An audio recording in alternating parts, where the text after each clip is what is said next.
вы еще и президент Международной общественной организации «Союз борьбы за народную трезвость».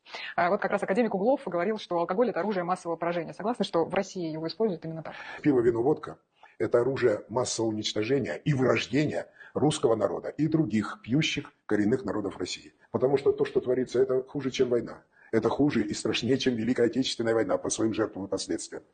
И вот то, что это оружие массового уничтожения, вот я вам сейчас покажу.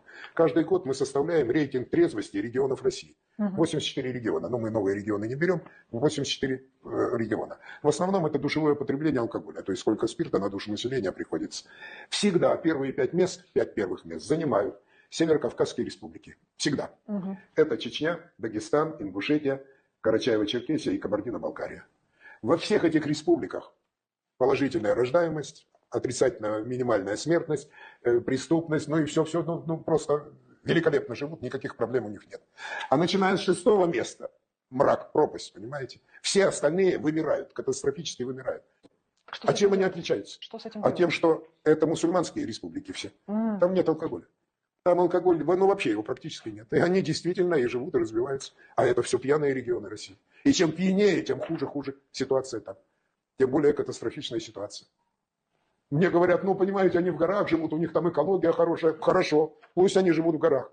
Но там есть еще одна республика. В самом центре этих гор кавказских. Республика Алания. Осетина. Северная Осетия. Казалось бы, все то же самое. А вымирает Осетия Северная. Вымирает. У них с 2010 по 2020 год статистика.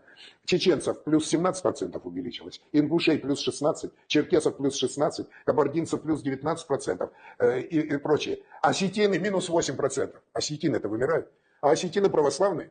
И им внурили голову, что надо 3 пирога с пивом пить, понимаете? Вот 3 пирога, пришел в гости, 3 пирога и пей пиво. Но пива нет, ну тогда вино с водкой пей. Вымирает та же республика Кавказская, но вымирает. И там пьянство, там этих заводов понастроили водочных, они не только себя, и нас споили очень здорово.